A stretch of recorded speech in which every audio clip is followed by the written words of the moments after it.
Artinya Anda aslinya orang normal, hanya terkena was-was selama 5 bulan ini seolah-olah ada yang keluar air kencing. Jadi begini, Anda tidak usah ragu. Paham insyaallah bahasa, kalau saya balas bahasa Madura nanti keluar bahasa Jawa nanti ya. Saya paham. Jadi begini, itu hanya perasaan dan mungkin juga ada keluar beneran. Karena apa? Namanya manusia itu bisa saja kalau mau dikencing-kencingkan juga bisa kan? Bisa kencing. Kalau dikencing-kencingkan. Maka cara bagi Anda agar tidak terkena was-was, setelah Anda keluar dari kamar mandi, kemudian mohon maaf ini Anda rapikan, dirapikan pakai pembalut atau yang kapas yang lebih ketat. Setelah itu Anda langsung sholat. Dan di saat Anda berkeinginan untuk kencing, tidak apa-apa. Anda tahan di dalam sholat. Sudah, Anda jangan pikirkan lagi. Itu perasaan. Kalau sudah disumbat, tidak akan keluar. Jadi pakai apa? Seperti cara orang istihadah begitu. Seperti orang istihadah. Karena ini permasalahannya bukan sesungguhnya. Hanya perlu Anda itu yang membantu meyakinkan Anda itu apa. Seperti halnya begini. Kalau laki-laki, perempuan juga sama. Kalau kita habis buang air kecil, kemudian habis istinja, habis bersuci, disunnahkan untuk memercikkan air di celana. Supaya kita tidak menduga kalau ada bebasahan, supaya kita tidak menduga kalau itu air kencing. Artinya apa? Anda bikin penyumbat. Setelah Anda bersihkan kamar mandi, penyumbat langsung selesai sholat. Setelah itu langsung wudu, langsung sholat. Sudah, Anda jangan mikirin. Kalau pengen kencing, karena was-was pengen kencing, dikencingin juga ada memang. Tapi di saat Anda sumbat sudah aman. Ini bukan masalah salisul bol, bukan orang yang beser terus. Akan tapi perasaan. Setelah ada sumbat kuat, Anda sholat cepat. Itu perlu dibantu keyakinan ini. Jadi itu sifatnya membantu saja keyakinan Anda agar Anda tidak kena was-was. Kemudian Anda melakukan sholat, selesai terserah mau kencing dikencing. Nah seperti itu. Tidak harus pempes yang habis mahal, akan tapi cukup kapas saja. Kemudian kalau memang dalam posisi Anda, mohon maaf, kalau posisi berdiri ternyata mengganggu sekali, Anda bisa duduk. Karena perlu dijaga masalah ini. Jadi ambil posisi dalam sholat Anda yang paling nyaman untuk menjaga agar Anda tidak pengen kencing saja. Kalau duduk saja, seperti itu ya.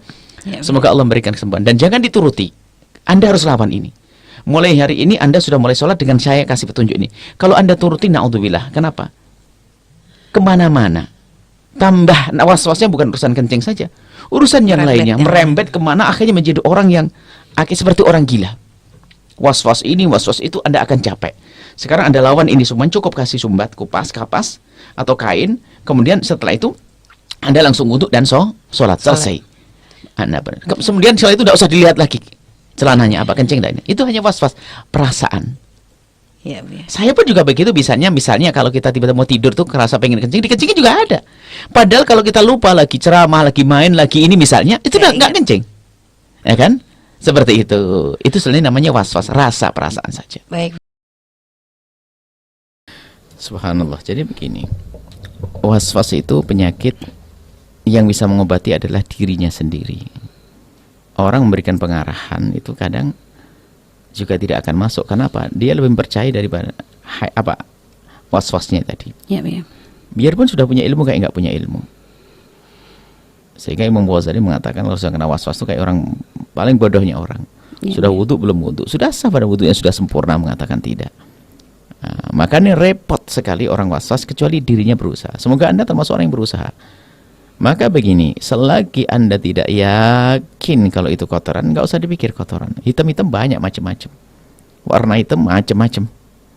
Akan tapi selagi Anda tidak yakin bahasanya itu adalah kotoran, maka Anda tidak perlu menganggap itu sebuah najis. Kalau memang Anda berat penyakitnya, kalau Anda memang berat sekali penyakitnya, sudah na'udzubillah, Anda tidak bisa. Anda harus ikut madhab lain yang mengatakan kotoran cicak tidak najis. Anda tidak usah pusing dalam hal ini. Spesial buat Anda, yang lain nggak boleh. Yang mendengar, pemirsa pendengar nggak boleh ngikuti ini. Orang punya penyakit, sebab was-was itu adalah bagian daripada penyakit gila. Kalau penyakit gila artinya harus diberi pendapat yang memudahkan bagi dia. Sehingga kalau dia, bahkan nanti kalau sudah dikasih ilmu semacam ini, kalau dia masih menganggap najis, langsung dipukul atau bagaimana, berarti tidak percaya dengan omongan. Kalau tidak percaya nggak perlu bertanya, kan begitu. Makanya kadang-kadang kalau kita bicara dengan orang was-was harus sedikit keras. Kenapa? Penyakitnya di dalam dirinya. Kalau koreng bisa diolesi dari luar. Dirinya sendiri, biarpun seceramah sepanjang apapun, dia hanya mendengar, faham sesaat, tapi ngikuti lagi yang ada di dalam Artinya itu. pikirannya sendiri. Jadi Anda tidak usah menganggap, selagi tidak yakin itu kotoran, maka tidak usah anggap sebagai kotoran. Selesai. Gak usah capek memeriksa. Tidak usah capek memeriksa dan sebagainya. Iya, Nah, tidak usah dicium juga baunya, karena Iya, tidak Bu. disunnahkan kita mencium bau semacam itu. Baik, Bu, ya. Nah, jadi seperti itu. Anda tidak usah menganggap selagi Anda tidak yakin. Misalnya Anda melihat ada cicak, kemudian melihat buang kotoran, itu jauh di situ, plek gitu, dan warnanya ada kelihatan. Warnanya, dan Anda pernah tahu mungkin kotoran cicak dan Anda kelihatan, itu baru. Kalau hanya sekedar hitam-hitam, macam-macam. Mungkin anak Anda yang lagi main sesuatu ditumpuk situ atau bagaimana, macam-macam lah. Tidak harus Anda bawa kepada kotoran cicak. Hitam selain kotoran cicak lebih banyak dari kotoran sama kecil begini. Kenapa semuanya kita jadikan kotoran cicak? Iya, Jadi iya. seperti itu ya. Nah, ingat, yang bisa mengobati adalah diri Anda sendiri. Dan subhanallah, kalau Anda jihad, pahala Anda besar. Iya, Anda iya. jihad, Anda perangi. Tidak, aku tidak boleh kena was-was. Harus aku lawan. Wah, itu Anda begitu tuh pahala. Double wudhunya dengan orang biasa. Dari sisi lain, orang kena was-was, kalau dia berusaha, maka dia dapat pahala besar. Iya, iya. Tapi kalau dituruti, maka habis khusyuk, tidak sholat, tidak khusyuk, dan akan berkembang itu was-was, nanti menjadi lebih besar dan lebih membahayakan dan merugikan. Semua orang di kiri kanan jadi tidak enak nanti karena orang was-was dia. Baik, Orang ya. duduk dengan orang was-was itu adalah capek. Dia sendiri capek. Orang duduk dengan dia juga capek.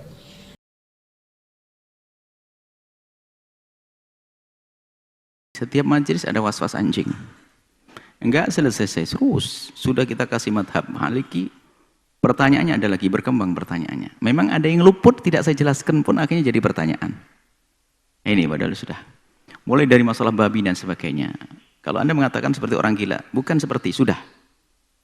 Maka segera sembuh. Kemudian kami ingatkan kepada siapapun yang diuji dengan was-was, kalau Anda memerangi itu jihad. Seperti halnya orang diberi Allah sakit jasad, kemudian dia berusaha sabar, maka itu adalah dapat pahala. Maka Anda dapat pahala. Anda perangi, jangan dituruti itu was-was. Kemudian kemarin berapa kali itu, hampir setiap ini kita madhab Malik, kayaknya Indonesia harus madhab Maliki semuanya. Bagaimana ini? Madhab Malik yang kami hadirkan kemarin dalam rangka memberi solusi bagi orang seperti Anda. Jadi sudah jelaskan masalah babi, anjing, semua kita jelaskan kemarin. Mohon ini bagi yang melihat omongan kami tentang anjing, tolong semua yang berkenaan dengan itu kumpulkan. Ada beberapa pertanyaan, karena ada saling menyempurnakan itu. Saling menyempurnakan. Nah, yang terakhir kemarin, hari apa? Kemarin, Sabtu, masih dekat sekali. Mungkin ini pertanyaan kemarin lanjutannya. Kita jelaskan bahwasanya memang dalam madhab imam Maliki, anjing tidak najis. Sudah. Jumhur mengatakan najis. Jumhur misalnya dalam Hambali, Syafi'i, najis ain, bentukan anjing itu najis semuanya. Maka kalau ada bebasahan, kesentuh najis. Kalau madhab Hanafi najis, tapi hanya yang basah-basah, kencingnya, liurnya itu saja najis madhab Hanafi. Tapi Maliki tohir, suci. Termasuk liurnya madhab Maliki juga suci. Ayo, jelas. Anda madhab Maliki sudah. Khusus Anda yang sakit, yang lain jangan ikut-ikutan. Madhab Maliki itu anjing adalah suci. Madhab Syafi'i adalah najis ainnya, najis anjingnya. Kalau ada bebasan bersentuh jadi najis. Madhab Hanafi juga najis tapi cairannya, kencingnya, liurnya. Cara mensucikannya, madhab Imam Syafi'i dan Hambali dibasuh 7 kali harus untuk menjadi suci. Ihdahunna biturab. Salah satunya adalah dengan debu, dicampur debu. Airnya dicampur debu lalu disiramkan, dianjurkan untuk tidak yang terakhir biar bajunya nggak kotor. Kalau madhab Imam Hanafi najis, tapi nggak harus pakai 7 kali, cukup 3 kali seperti biasa. Dan nggak usah pakai debu madhab Hanafi. Coba, saya kasih madhab lain biar Anda milih, pokoknya hilang was-was Anda. Dan ingat, jangan tanya lagi ke siapapun setelah ini. Anda sudah kasihan betul Anda sampai, na'udzubillah, jangan bunuh diri, na'udzubillah, bunuh diri mati neraka. Ya itu setan akan menggiring Anda untuk bunuh diri. Jangan, sekarang Anda bangkit setelah ini. Adapun dalam madhab Imam Malik, karena anjing adalah suci, membasuh 7 kali itu ta'abbudi, hanya menjalankan saja, bukan sebuah kewajiban. Enggak pun juga enggak ada masalah. Enggak najis kok. Ini mungkin poin ini yang lupa kami sebutkan kok, jadi celah juga bagi orang was-was untuk membaca sisi ini. Jadi madhab Maliki bahwasanya karena anjing tidak najis, kalau ada wadah yang dijilat sama anjing, ini dibasuh 7 kali, ta'abbudi dalam menjalankan perintah keadaan nas, tapi bukan karena najis. Kalau tidak, ya enggak dosa. Selesai. Tapi anjing saya kemana-mana sama, nggak wajib dibasuh semuanya, selesai sudah. Karena nggak najis, selesai. Jadi anjing seperti halnya kucing, ayam dan seterusnya, ya nggak ada beda. Ini saja, tolong yang kena was-was, kumpulin omongan kami tentang was-was ini atau paling banyak. Bahkan setiap majelis ada was-was. Dan setan menjerumuskan orang dari was-was ini pinter, sehingga dengan was-was susah khusyuk sholat. Susah sholat sunat banyak, karena bayangin wudhunya dok 1 jam dia, bisa teramatik dia orang. Jalannya miring-miring itu lihat akhirnya. Dengan orang tidak mesra, tidak indah semuanya. Maka Anda ikut madhab Malik, sudah selesai. Jangan tanya lagi setelah ini.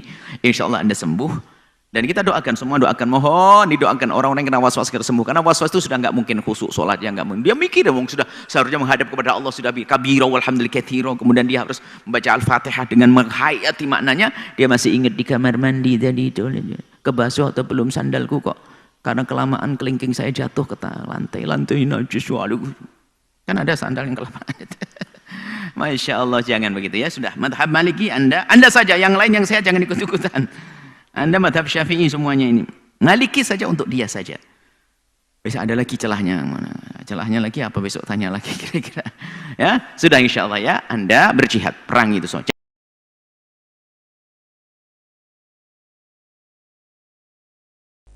Terima kasih. Assalamualaikum warahmatullahi wabarakatuh. Assalamualaikum. Banyak. Beberapa waktu yang lalu kita ketemu beberapa orang, ada atau 3 anak seperti itu. Dan juga sebelumnya kita di Jawa Timur ketemu orang yang seperti itu. Was-was tuh kasihan, memang orang bodoh. Suci dibilang najis. Bahkan salah satu orang itu sampai dia itu kalau sentuhan ibunya dicuci lagi tangannya. Nggak mau salaman dengan ibunya, kan kurang ajar banget nyakiti. Setan sudah berhasil membuat dia kurang ajar. Orang was-was harus dilawan.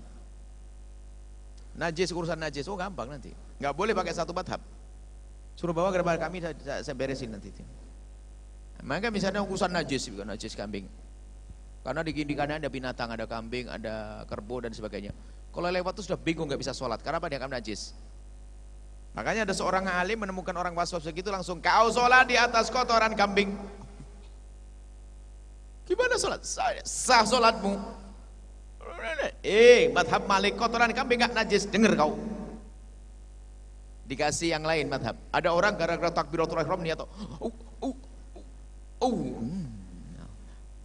dapat Allah Akbar. Ini orang sakit. Kalau urusan gara-gara niat istishabun niyati, menarik niat dalam takbiratul ihram susah. Anda sholat dengan caranya madhab Abu Hanifah, Allahu Akbar, nggak usah mikir urusan niat. Dipermudah. Jadi nanti dikasih ilmu. Ada seorang anak gadis perempuan, rupanya ini ceritanya. Semoga yang punya masalah ini tidak tersinggung, ini sebuah contoh. Karena ngadu kepada kami, gara-gara dia tahu anjing naik di atas sepeda motornya, naik begitu. Kemudian dia lupa, tiba-tiba didudukin itu. Sampai di rumah itu kasur yang didudukin dianggap najis. Semua rumahnya jadi najis, gara-gara itu kena was-was. Wah, ini repot begini. Datang kepada kami, saya sampaikan, engkau aku kasih madhab Malik. Besok kau tak belikan anjing, kau tidur dengan anjing ya. Ayo mau apa? Madhab Malik anjing gak najis, mau pusing-pusing. Jadi itu penyakit karena bodohnya orang. Betul, ganggu orang lain. Sholat bingung ganggu orang lain, nyinggung perasaan suaminya, menyinggung perasaan saudaranya. Nggak enak, memang dia orang bodoh. Makanya saya keras juga kayak Imam Ghazali kalau gini. Orang was-was itu bodoh, paling bodohnya orang. Kayaknya fakih, gak ada orang alim was-was. Sampai ada orang sudah wudu kayak nggak wudu, sudah wudu kayak nggak wudu. Gimana hukumnya? Seorang alim ditanya begitu. Oh, batal wudunya. Ya, kok kenapa? Karena dia gila. Oh iya, gila batal wudu. Oh, sudah wudu kok bilang belum wudu? Sudah wudu belum wudu, kan aneh banget dia. Dan dijamin nggak khusyuk, wong dia di atas mihrab, di atas sajadah Allah Akbar, masih inget tadi wudu saya gimana mau khusyuk. Diobati secepatnya. Ada lagi orang takbiratul ihram nggak bisa. Takbiratul ihram, Allah, nggak beres-beres. Setiap imamnya sudah mau rukuk baru bisa. Pasti masbuk dia. Wah, kalau santri mah enak, kalau orang luar tuh nggak enak. Kalau santri tak suruh pasang rotan. Ada santri begitu. Kalau sholat, tapi waktu sholat dengan saya sembuh dia. Awas kau kalau sampai nggak ikut takbiratul ihramnya imam, kalau terlambat, tak gini kan, nah, gitu. Jadi waktu imam Allahu Akbar bisa, Allahu Akbar bisa dia dengan kita. Tapi kalau jauh dari kita, oh ya sudah, siapin rotan saja dia. Sampai kalau sampai nanti takbiratul ihramnya terlambat di rotan 10 kali, itu sembuh. Memang dia penyakit, bahaya dibiarkan. Dan itu bertahap waswas urusan najis, sampai waswas urusan akidah. Was-was, hati-hati, karena was-was itu bahaya sekali, cepat diobati orang kena was-was, biasanya salah belajar, dan itu nular ke murid. Ada satu tempat was-was, kita pertama nggak menduga, kita pas di barisan pertama, pertama ada satu orang kiai, semoga Allah mengampuni, sudah wafat. Oh, dari takbirnya sudah menduga, jangan-jangan was-was ini, betul, dapat, Allahu Akbar, langsung Bismillah. Tak taunya Pak, santri semuanya sak masjid kedengaran rame semuanya. Baca Fatihahnya kayak keberatan, kayak orang sengal-sengal. Alhamdulillah. Innalillahi ya Allah. Gara-gara gurunya was-was, muridnya kena was-was, semuanya nular. Makanya kami ajarkan tadi fikih praktis yang jelas-jelas dulu, jangan pikir yang enggak-enggak. Enggak usah ragu nanti, makanya kita pangkas was-was. Sampai kalau ada Anda punya baju jatuh di kamar mandi kok basah, najis enggak kira-kira? Kan begitu. Kamar mandi basah. Oh gitu, najis. Memangnya orang sini kalau pipis nggak pernah disiram? Hah? Nah, kan begitulah. Orang pipis umumnya disiram, tenang aja kan gitu aja. Jadi yakin kan begitu. Kecuali emang orang Tangerang nggak pernah disiram, boleh katakan najis. Jadi sebetulnya Anda cara memangkas dengan ilmu, nggak usah. Makanya suruh ngadep saja, nanti saya siapin rotan nanti. Sembuh nanti. Nah ini harus selesaikan, karena apa? Ganggu, kalau ngajari orang nggak bisa benar. Hati-hati urusan was-was. Dan dia nggak bakal khusyuk, dengan Allah nggak bakal khusyuk. Sampai nanti na'udzubillah was-wasnya adalah was-was urusan akidah.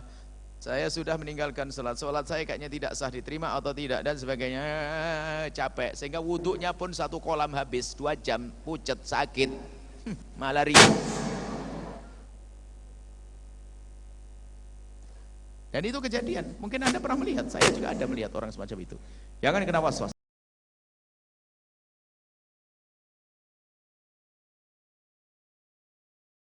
Baik, Anda semoga Allah memberikan kesembuhan. Anda diuji oleh Allah dengan was-was. Sudah nggak ada darah, merasa kayak ada darah. Anda harus setia dengan kalimat Anda. Bertanya kepada Buya dan jangan bertanya lagi kepada siapapun. Sebab nanti was-was itu begitu. Seolah-olah ada jawaban yang lain, adalah was-was. Anda jangan bertanya lagi. Darah adalah najis menurut najis. Akan tapi itu pun kalau terang-terangan terlihat. Kalau hanya sekedar bau, bisa saja keluar dari mana-mana. Darah adalah najis. Akan tapi bisa saja itu bukan darah dari Anda atau yang lainnya. Baik, karena Anda merasa di tangan Anda, sudahlah.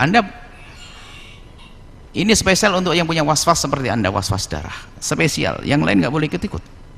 Anda saya beri pendapat mazhab Imam Ahmad bin Hanbal bahwasanya darah tidak najis. Sudah selesai. Anda dan jangan tanya lagi kepada siapapun. Sudah biarin darah, enggak. Sudah selesai. Ada darah Anda tidak najis, selesai. Halas. Ya sudah, cukup apa. Sebab orang was-was ini kalau tidak dipangkas begini ini kasihan. Insya Allah setelah itu sembuh.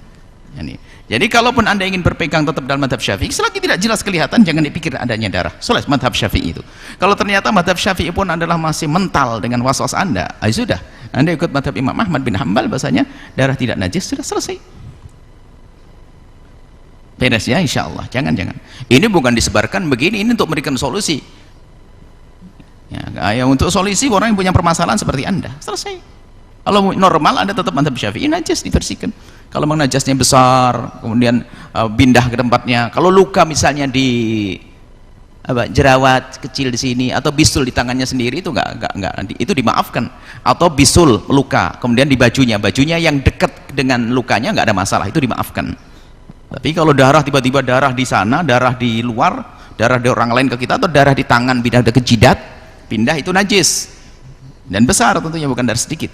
Maka itu mazhab Syafi'i adalah tetap najis. Tapi kalau Anda was-was, sudahlah, ikut mazhab Imam Ahmad, selesai.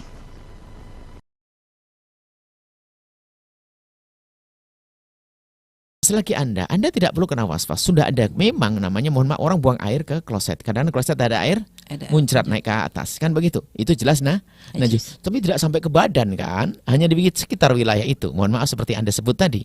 Tinggal itu saja Anda siram, selesai. Anda tidak usah mikir. Wah, nanti ke sana, itu perkiraan. Ya sudah, selagi Anda siram dengan benar, air menjangkau wilayah yang Anda duga ada najis tadi, selesai. Nggak usah pikiran nanti sampai perut, sampai ini, nggak usah. Itu namanya was-was dan itu bahaya bagi Anda. Anda harus berani seperti itu. Berani. Bahasanya yang penting menurut Anda sudah sempurna, guyurannya sampai, sudah selesai. Nggak usah ada tolak-tolak. Yang diyakini saja. Yakini sudah. Karena apa? Masih sisa najisnya juga tidak yakin, tapi Anda yakin telah mengguyurnya. Berarti dahulukan keyakinan Anda telah mengguyur. Jadi kalau masa kayaknya kecipratan itu belum nggak dianggap kecipratan. Ya. Kalau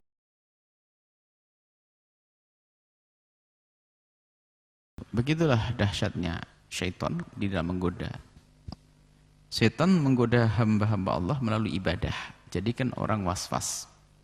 Dan kita menemukan orang was-was dosanya kepada manusia banyak. Menganggap ibunya najis, nggak mau salaman dengan ibunya, lihat.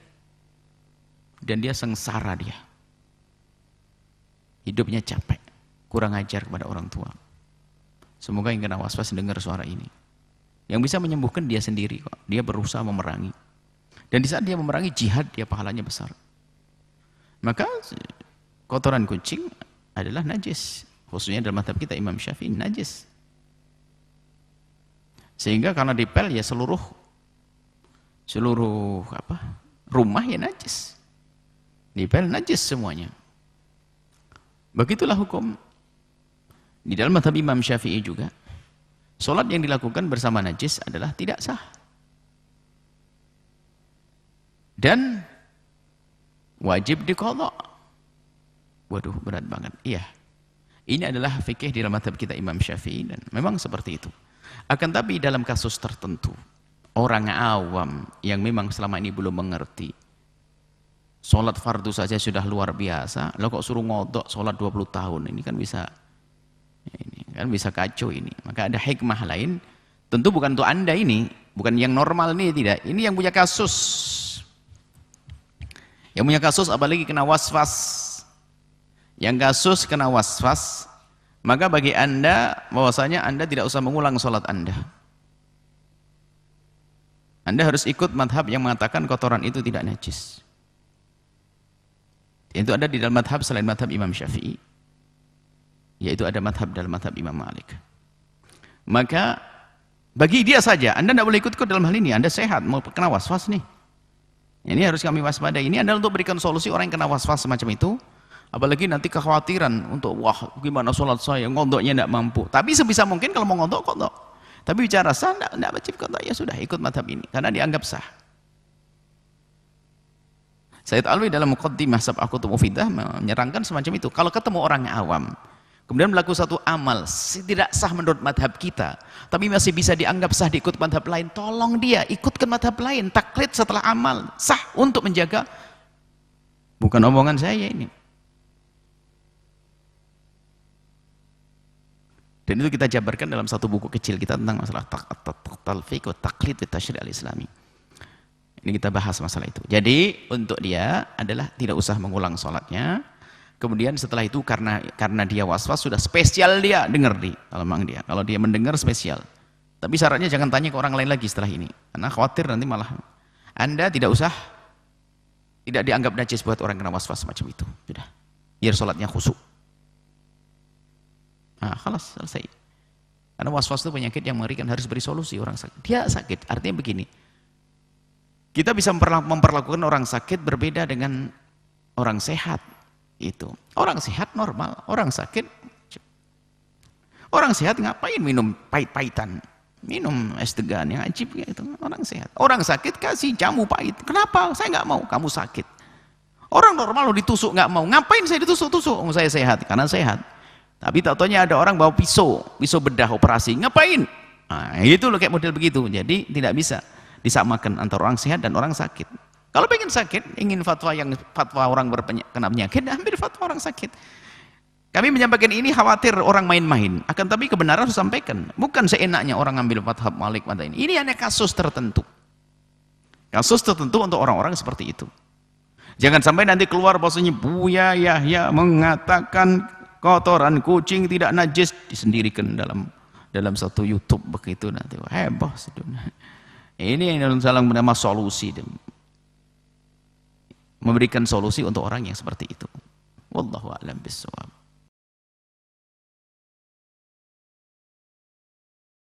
Anda ini diuji oleh Allah.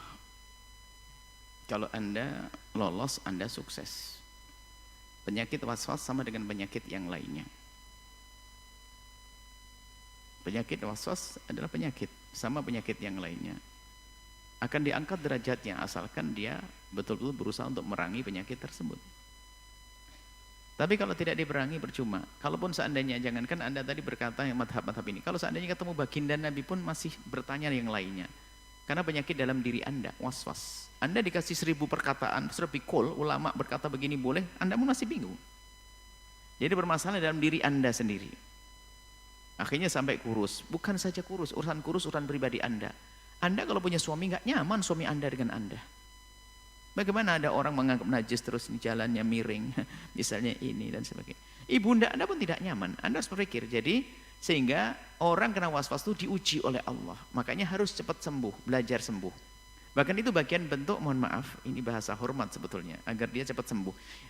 Waswas itu termasuk jenis gila. Gila. Siapa mau dengan orang gila kan begitu? Makanya segera sembuh. Anda perangi diri Anda sendiri.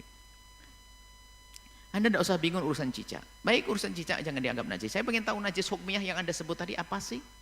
Kalau sampai Anda bingung. Kalau sudah najis hukmiyah itu cukup Anda guyur air, nggak usah biarkan. Air diinjak juga tidak masalah. Bahkan airnya Anda najis hukmiyah di lantai. Najis hukmiyah di lantai. Selagi itu najis hukmiyah, Anda tuangin air segelas sudah suci. Airnya Anda minum juga boleh kok. Airnya nggak bikin najis karena najis hukmiyah. Najis hukmiyah asalkan air Anda datangkan sudah suci. Maka cukup yang Anda kira-kira kena najis Anda siram saja dengan air, selesai.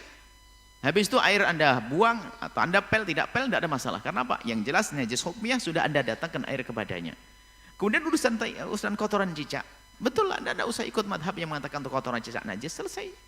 Di antara yang mengatakan adalah yang memaafkan. Sebagian dari madhab kita mengatakan memaafkan, madhab Malik mengatakan tidak najis, sudah selesai. Tapi baik kalau Anda tidak ada semangat untuk memerangi penyakit Anda, biarpun sudah kita katakan begini, Anda besok bingung lagi. Tanya kepada ustadz sana begini lagi, kerjanya tanya kepada ustadz. Karena sepertinya kalau kami dengar dari bahasanya, Anda bukan orang tidak mengerti, Anda sudah belajar dari bahasa istilah yang Anda sampaikan, mengerti madhab ini itu.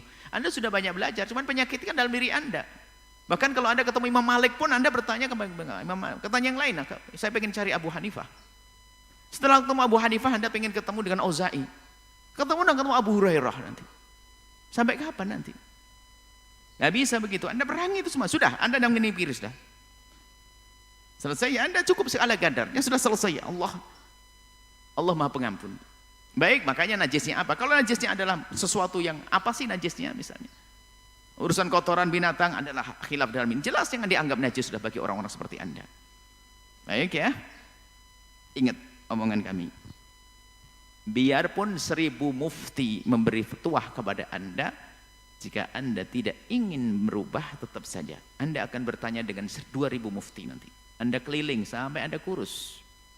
Ya, dengar omongan kami. Sudah, tidak usah pikir. Cicak bagi Anda tidak usah najis. Tapi nggak usah cari kotoran cicak. Ya, selesai. Karena Anda kasusnya darurat. Anda ini punya penyakit harus sembuhkan. Jangan bawa urusan najis begitu. Urusan najis hukumnya sangat gampang untuk mencucikannya. Najis hukumnya, ingat ilmu fikih praktis kami. Fikih najis hukumnya, selagi najis hukumnya. Kalau najis ainiyah dihukmiyahkan dulu. Setelah hukmiyah, guyur air sudah cuci. Diinjak-injak airnya juga boleh, nggak pernah masalah. Karena apa? Kalau sudah kena air, najis hukmiyah tidak akan merubah air itu. Air didatangkan air kuat, selesai. Jadi cukup yang Anda duga ada najis hukum, Anda guyur air, selesai. Setelah itu Anda injak-injak, percik sana sini, nggak ada masalah. Kan yang memindah najis ainiyah, yang berpindah. Yang akan merusak air ada najis ainiyah. Hukmiyah dituangkan air, selesai. Ya, Anda tidak usah pusing dalam hal ini. Semoga sembuh dan Anda berani bertanya ini sebenarnya di hati kecil Anda adalah Anda ingin sembuh. Dan Anda ini jihad. Maka perlu dikasihani orang seperti Anda ini, Anda jihad berat. Berat, bayangkan semuanya bingung, wudhu begini, tidak usah. Tidak usah pusing-pusing. Dimudahkan insyaallah ya. Semoga Allah memberikan kesembuhan kepada Anda. Wallah. Assalamualaikum warahmatullahi wabarakatuh. Orang kena waswas itu adalah muqaddimah kena penyakit, namanya penyakit gila. Maka yang sudah mulai kerasa waswas, kalau yang bisa mengobati dirinya sendiri. Kalau tidak mau mengobati dirinya, dia berdosa. Seperti orang punya sakit, kalau tidak berobat, membunuh dirinya. Kalau sakit fisik adalah mati. Tapi kalau ini sakit waswas, kalau tidak memerangi, maka waswas akan berkembang sampai nanti waswas urusan keimanan dan akidah. Hati-hati. Dan harus diobati. Yang mengobati dirinya sendiri. Dilawan itu semuanya. Seperti kalau kita sakit, dilawan. Minum obat yang pahit. Oh ini, dilawan, sakit, operasi, segala macam. Itu penyakit itu. Sama. Kalau tidak hukumnya dosa. Kalau dia dengan sakit was-was, orang kena sakit was-was, tapi memerangi, dia dapat pahala memerangi. Seperti orang punya penyakit, dia bertahan dengan kesabarannya. Tapi kalau dia menyerah terus, ngikut, dia maksiat terus. Karena tidak mau memerangi penyakitnya. Dan ini mukaddimahnya mulai dari kecil, was-was kecil. Dengar ini kalau tidak. Yang kena was-was, segera berobat. Obati dirimu sendiri. Kalau tidak, menuruti penyakit ini.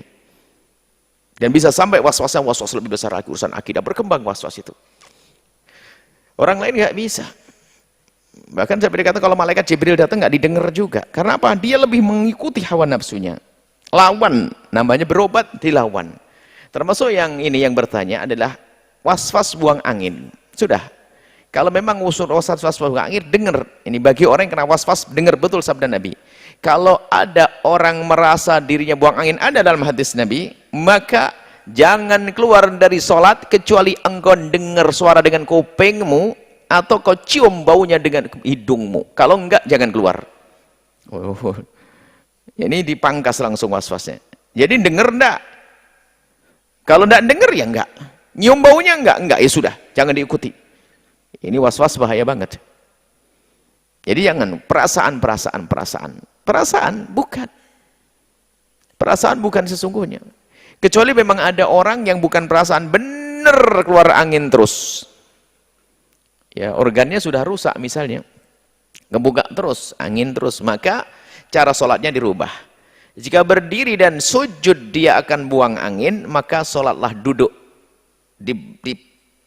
Dipadat, dirapatkan dengan tempat duduk, nggak usah gerak, nggak usah pakai sujud, begini, sholat yang banyak. Kalau memang itu kasusnya adalah buang angin terus menerus, bukan karena was-was. Tapi kalau was-was, jika tidak mendengar, jangan keluar. Jika tidak mencium, jangan keluar. Ini berlaku untuk orang was-was. Kalau tidak was-was, nggak akan seperti itu, nggak akan. Jadi kalau anda memang mulai gejala was-was, dengar enggak? Kalau bunyi, wah keluar. Kalau nggak bunyi, jangan didengar. Atau nyium baunya. Kalau nggak nyium baunya, nggak dengar, jangan keluar. Ini spesial Nabi mengobati orang kena was-was. Sampai seperti itu. Dan anda dengar ini, kalau anda pengen berobat, pengen sembuh, dengar ini. Jangan kepikiran macam-macam. Kecuali anda memang betul-betul keluar betul, bukan was-was. Keluar benar. Keluar benar. Untuk membuktikan keluar benar atau tidak itu begini. Kalau memang ini seguyonan tapi beneran kadang-kadang. Kalau memang dalam sholatmu itu kau buang angin, bener buang angin, bener enggak? Kayaknya bener enggak? Pokoknya kalau bener buang angin kamu bayar 5 juta. Oh enggak. Wah, berarti enggak. Jadi sampai dihubungkan dengan urusan begitu. Jadi keraguan itu bisa dipastikan kalau itu ragu. Bisa sebenarnya ngomong enggak, cuman kadang-kadang dia bisa ngomong enggak, kayaknya, sudah enggak, bilang kayaknya. Was-was, ya, jangan dituruti. Jadi selagi tidak mencium baunya, tidak terdengar suaranya, anda tidak usah ngikuti itu semuanya. Itu adalah bisikan setan yang menjadikan anda tidak khusyuk. Setan sudah berhasil, ngapain? Anda pun tidak sholat sunnah, wah senang setan. Padahal sholat sunnah mengangkat derajat anda. Apalagi sholat fardunya pun juga nggak karu-karuan, sudah nggak khusyuk, buru-buru segala macam. Terus nggak pernah sholat jamaah. Kenapa? Perasaan buang angin terus. Ya ini sudah setan tepuk tangan. Lah kalau tidak dilawan, makanya ini termasuk bagian seperti sakit gila. Kalau tidak dilawan dia dosa dia. Dilawan dan serius melawannya. Berat, iya kasihan memang orang kena was-was. Cuman kadang orang was-was nggak bisa dia nasihati. Faham dia, jelentreh di otaknya itu. Iya, bingung lagi dia. Wudhu batal lagi, sudah wudhu katanya belum wudhu. Sampai ada guyonan, apakah orang was-was itu batal wudhu? Kalau ente batal wudhu, kenapa? Karena ente gila. Kok bisa gila? Wong ente sudah wudhu bilang belum wudhu, kan gila kamu. Jadi guyonannya, jadi gilanya karena apa? Batal wudhunya karena gilanya, bukan karena was-was. Kalau was-was, nah ini hanya guyonan saja. Jadi kadang sudah wudhu kok bilang belum, sudah wudhu belum, ajib. Basah wajahnya kok buka warna apa mukanya basah kok belum wudhu, berarti kan sakit dia. Insya Allah Anda sembuh, Anda berani bertanya. Memang kadang-kadang kalau sudah urusan was-was saya ngomong keras begini, sekaligus tak kasih suntik dari jauh itu, cep begitu biar masuk. Nanti obat biar sembuh, resep ke pikirannya dan hatinya lalu sembuh, kan lumayan saya dapat pahala. Mohon maaf kalau saya keras kepada orang was-was. Karena obatnya memang begitu. Yang pertama, jika Anda itu menduga apakah itu najis atau bukan, maka dibawa kepada yang tidak najis. Itu caranya. Hitam-hitam banyak, tidak harus kotoran cicak. Baik, ini yang pertama. Bagi orang normal itu. Bagi orang normal, bukan Anda ini. Bagi orang normal, jika Anda menduga apakah itu tai cicak atau bukan, maka jangan langsung dibawa ke tai cicak. Karena apa? Bisa saja hitam-hitam yang lainnya lebih banyak daripada tai cicak. Macam-macam. Itu bagi orang normal. Bagi orang sakit seperti Anda, maka Anda tidak usah berpikir bahwasanya tai cicak itu najis. Kurang apa? Anda diberi pendapat bahasanya tai cicak tidak najis selain daripada madhab kita Syafi'i, akan tapi itu adalah seperti madhab dari madhab yang lain, madhab Malikiyah dan seterusnya dan yang lainnya madhab. Maka Anda ikut madhab ini demi penyakit Anda, sebab penyakit Anda ini kalau dibiarkan itu yang rusak semua yang di kiri kanan Anda, sehingga Anda sama orang nanti adalah ada orang mau salaman saja kayak orang menyakitkan hati orang, dosa Anda lebih banyak lagi nanti. Maka Anda dengar omongan kami ini dan selesai. Belum lagi itu termasuk ada sebagian mengatakan dosa termasuk najis yang dimaafkan, akan tapi kami beri langsung pendapat hab yang mengatakan bahwasanya itu tidak najis. Selesai. Anda mau apa lagi? Anda mau mikir tai cicak, biarpun tai cicak Anda kumpulin, Anda taruh di muka Anda. Kan begitu loh. Kalau tidak dibikinikan khawatir, karena orang kena was-was itu bahaya sekali. Sampai kita menemukan orang was-was itu tidak mau salaman dengan ibunya. Sampai ibunya dimarah-marahi terus, sampai suaminya, sampai innalillah. Dia nggak sadar, dia seolah-olah pengen beribadah kepada Allah, pengen bersih suci, tapi tanpa ia sadari dia menyakiti orang banyak. Mana bisa diterima oleh Allah? Sudah ya, selesai. Tapi ini hanya untuk Anda, yang lain nggak boleh denger ini. Nah ini yang lain, ini hanya Anda yang bertanya. Yang lain selagi orang normal, jangan ikut-ikutan. Anda pengen was-was. Ini makanya apa yang kami sampaikan ini untuk pengobatan tidak bisa. Apakah ini hukum? Hukum dia. Jawab. Saya tanggung jawab urusan ini. Saya yang menyampaikan ilmu. Ya. Saya juga takut hukuman Allah kok. Tapi saya tidak melakukan itu semuanya. Itu hanya untuk Anda kok. Untuk Anda ya. Tolong ini. Barangkali mendengar suara ini kok mudah begini, kok ilmu kok dimain-main. Oh, tidak main-main, ini ada pendapat kok. Pendapat yang demikian itu. Tapi kita memberikan fatwa ulama selain dari madhab kita itu tentunya untuk sebuah hajat. Bukan main-main dong kita di Indonesia kok keluarkan madhab Maliki juga salah, kecuali darurat. Ini kan kasusnya tertentu. Ya, tolong ini fahami yang demikian ini. Baik, subhanallah. Baik, ukhti yang di Bandung ya, tadi intinya Buya beri saran khusus untuk Anda karena memang Anda punya was-was tadi, artinya kotoran cicak jangan dianggap najis bagi Anda supaya nanti ketika dalam aktivitas Anda, ibadah dan lain-lainnya Anda nggak kepikiran hal tersebut. Baik, ukhti ya. Harus dipangkas itu. Ingat, penyakit Anda harus pangkas. Yang bisa mangkas bukan saya, bukan ibunda Anda, bukan suami Anda. Tapi Anda sendiri nggak bisa, biarpun 1000 fatwa ulama nggak bisa didengar. Wong kita sudah menemukan orang was-was, sudah tanya, besok tanya lagi. Kadang tanya orang ini nggak cukup, tanya ustadz yang lain. 1000 ustadz nggak akan cukup, karena apa? Oh, penyakitnya yang bisa menyembuhkan, yang bisa menyelesaikan dia sendiri. Ya, penyakitnya di hatinya sendiri ya. Baik, subhanallah, semoga Allah memberikan kesembuhan ya, sehingga menghilangkan was-was Anda. Baik tadi sahabat yang bertanya dari Kalsel dan juga sahabat yang bertanya dari Bandung, yang subhanallah, semoga memberikan kesehatan semuanya kepada adalah semuanya. Urusan was-was. Makanya memang ini kalau dibiarkan, makanya harus ada solusi-solusi begini. Ya, makanya kami sampaikan kepada semua yang mendengar suara ini. Jika Anda orang was-was, kalau Anda tidak percaya dengan saya, jangan tanya. Sudah selesai. Ya. Kalau tidak percaya dengan kami, jangan bertanya di media ini. Ya, kalau Anda percaya, lalu bertanya, harus dengar. Nah, mau pengobatan, kalau Anda menganggap saya sebagai dokter was-was Anda. Kalau tidak ada gunanya, bahkan malah menghabiskan waktu, karena Tidak semua orang kena was-was, tidak. Jangan sampai orang-orang yang sehat selalu dengar fatwa tentang was-was. Karena kalau tidak diobati nanti bisa lari ke stres juga, Bu ya. Nanti Semuanya berambat bahaya. Itu kemana-mana, Anda Bu ya. mukhatimah kegilaan dan itu. Ya, baik, subhanallah. Setelah Anda menyaksikan video ini, jangan lupa berselawat kepada baginda Nabi Muhammad sallallahu alaihi wa alihi wa sahbihi wasallam.